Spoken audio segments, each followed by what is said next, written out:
NCR में ठंड की मार से लोग परेशान हो रहे हैं। कई राज्यों में आज से भीषण ठंड लोगों की मुसीबत बढ़ाएगी। मौसम विभाग ने इसी के चलते अलर्ट जारी कर दिया है। यूपी के 30 से अधिक जिलों में अलर्ट जारी कर दिया गया है। उत्तर प्रदेश में भीषण शीतलहर का अटैक भी देखने को मिलेगा। तो बड़ी खबर आपको बता रहे हैं, दिल्ली एनसीआर में अब ठंड बढ़ने वाली है। कई राज्यों में आज से भीषण ठंड लोगों की मुसीबत बढ़ा देगी। मौसम विभाग ने अलर्ट जारी कर दिया है और उत्तर प्रदेश के 30 से अधिक ऐसे जिले हैं जहां पर अलर्ट जारी हो गया है। उत्तर प्रदेश में भीषण शीतलहर का अटैक भी देखने को मिलेगा। तो ये बड़ी खबर आपको बता रहे हैं। और देखिए, शीतलहर की वजह से ठिठुरन भी बढ़ गई है और कई जिलों में इसी वजह से उत्तर प्रदेश में अलर्ट जारी कर दिया गया है। कई जगहों पर रेड अलर्ट तो कई जगहों पर ऑरेंज अलर्ट जारी हो गया है। दिल्ली एनसीआर में भी ठंड जो है वो लगातार बढ़ रही है। कई राज्यों में आज से भीषण ठंड लोगों की मुसीबत बढ़ा देगी, क्योंकि ठंड के साथ कई जगहों पर कोहरे बढ़ने का भी अलर्ट है। और जब कोहरा बढ़ता है तो विजिबिलिटी कम हो जाती है, वाहन चालकों को दिक्कतों का सामना करना पड़ता है। और मौसम विभाग ने इसी के चलते अलर्ट जारी कर दिया है। उत्तर प्रदेश के 30 से अधिक ऐसे जिले हैं जहां पर अलर्ट जारी हो गया है और उत्तर प्रदेश में भीषण शीतलहर का अटैक। लखनऊ से हमारे संवाददाता शुभम पांडे जुड़ गए हैं। शुभम, आज लखनऊ की क्या स्थिति है, किस तरह से वहां पर ठंड की मार लोग झेल रहे हैं? जी बिल्कुल, जैसे कि मौसम विभाग की तरफ से पूर्वानुमान जो जताया गया है और उसके तहत तभी फिलहाल राजधानी लखनऊ में आज सुबह काफी ज्यादा सर्द है, कोहरे हैं। कोहरा, घना कोहरा भी सुबह देखने को मिल रहा है। कल जो राहत की तस्वीर राजधानी लखनऊ से सामने आई थी कि कोहरा नहीं था, दोपहर तक हल्की धूप भी निकल आई थी, लेकिन फिलहाल आज जो स्थिति है, सुबह काफी ज्यादा ठंड और गलन महसूस की जा रही है। कोहरे की भी हल्की मोटी चादर नजर आ रही है, जिससे विजिबिलिटी भी काफी दूर तक नहीं है। ऐसे में फिलहाल तमाम तरह की दिक्कतों का लोगों को सुबह सामना करना पड़ सकता है। अब ऐसे में उम्मीद यही है कि जैसे जैसे दिन बढ़ेगा तो स्थिति थोड़ा सा बेहतर होगी। लेकिन मौसम विभाग की तरफ से जो जानकारी दी गई है कि अब से लेकर के अगले साल के पहले हफ्ते तक लगभग ऐसी ही स्थिति बनी रहेगी। ऐसे में तमाम तरह की दिक्कतों का लोगों को सामना करना पड़ सकता है। राजधानी लखनऊ में अगर बात करें, स्कूलों विद्यालयों में अब प्री प्राइमरी तक की स्कूलों में छुट्टियां कर दी गई हैं, तो वहीं 8वीं तक की बच्चों के स्कूल की टाइमिंग करीब 10 से 3 बजे तक कर दी गई है, जिससे कि खास तौर से मासूम बच्चों पर किसी भी तरीके से इस ठंड का प्रकोप ना पड़े। ऐसे में फिलहाल इन तमाम दुश्वारियों के बीच में ठंडक और कोहरे ने लोगों की मुश्किलें और ज्यादा बढ़ा दी हैं। ऐसे में मुख्यमंत्री योगी आदित्यनाथ की तरफ से भी जब बीते दिनों बैठक की गई तो इससे लोगों को बचाने के लिए, क्योंकि ठंडक की वजह से हर बार लोगों की समस्याएं बढ़ जाती हैं, ऐसे में रैन बसेरे पर्याप्त मात्रा में रहें, अलाव की व्यवस्था प्रदेश भर में बेहतर तरीके से रहे, इसे लेकर के मुख्यमंत्री योगी आदित्यनाथ ने एक बड़ी बैठक भी की थी। और उसमें साफ तौर पर प्रदेश भर के तमाम जिलाधिकारियों को दिशा निर्देश दिए गए थे कि किसी भी तरीके से लोगों को इस तरह की समस्याएं नहीं आनी चाहिए। लिहाजा इसके मद्देनजर प्रदेश भर के सभी जिलाधिकारियों को स्पष्ट दिशा निर्देश है कि पर्याप्त मात्रा में सार्वजनिक जगहों पर अलाव और रैन बसेरों की व्यवस्था की जाए, जिसमें लोगों के लिए बिस्तर बेहतर तरीके से मौजूद रहें, जिससे कि लोगों को ठंड के प्रकोप से बचाया जा सके। शुभम, 30 जिलों में उत्तर प्रदेश के अलर्ट जारी कर दिया गया है। किस तरह का अलर्ट ये जारी किया गया है? कहां पर सबसे ज्यादा कोहरा और ठंड की मार लोग झेलेंगे?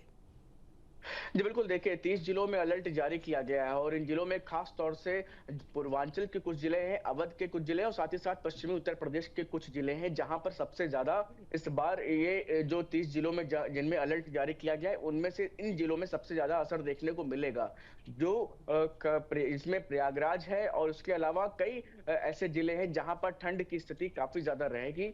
बात करें अगर राजधानी लखनऊ की, तो यहाँ पर कल थोड़ा सा बेहतर स्थिति नजर आ रही थी, लेकिन आज सुबह से ही काफी ज्यादा कोहरे की मोटी चादर देखने को मिल रही है, जिसकी वजह से लोगों को तमाम तरह की दिक्कतों का सामना करना पड़ रहा है।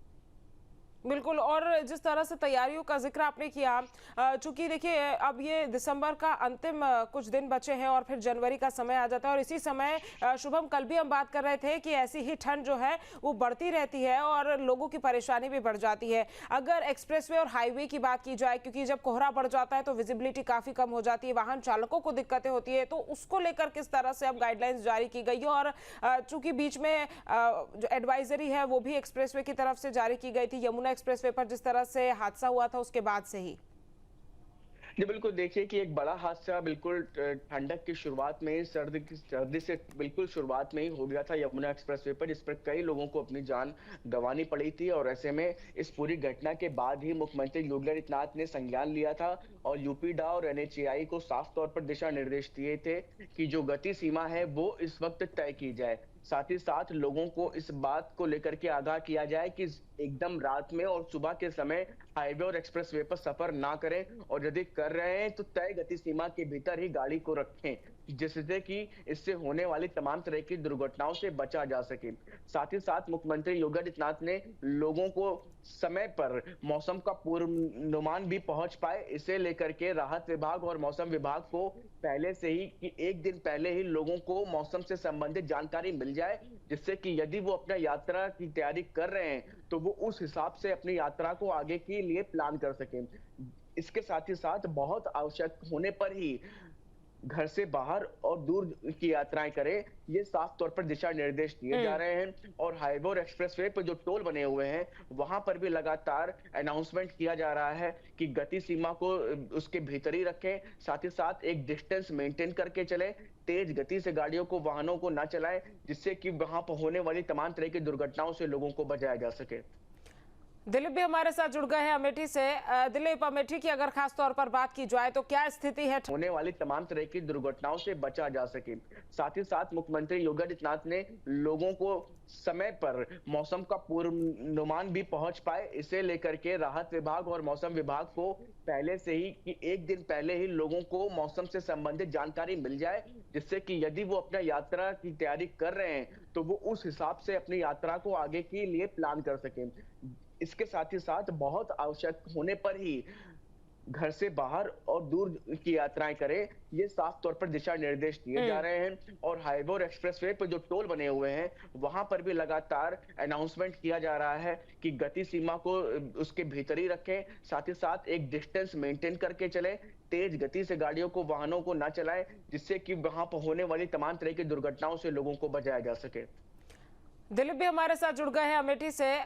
दिलीप, अमेठी की अगर खास तौर पर बात की जाए तो क्या स्थिति है ठंड की और आज किस तरह से वहां पर मौसम बना हुआ है? देखिए, बिल्कुल आपको बता दें कि आज 25 दिसंबर है और कहीं ना कहीं अगर देखा जाए तो 21 और 22 दिसंबर होता है वो साल का सबसे छोटा दिन माना जाता है।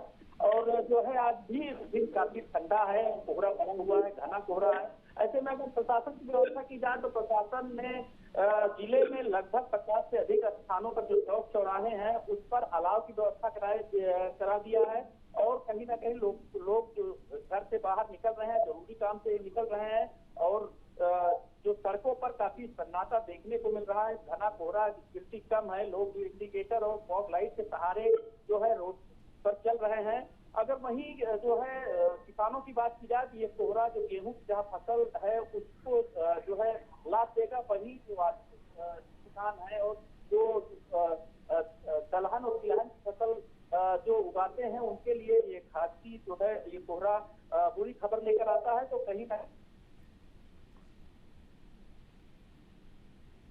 रैन बसेरों पर मुकम्मल इंतजाम कर रखे हैं। तो ओवरऑल बात की जाए तो एक मुकम्मल व्यवस्था जिला प्रशासन की तरफ से देखने को मिल रहा है। जी ठीक है, आप दोनों का तमाम जानकारी हम तक साझा करने के लिए बहुत बहुत धन्यवाद।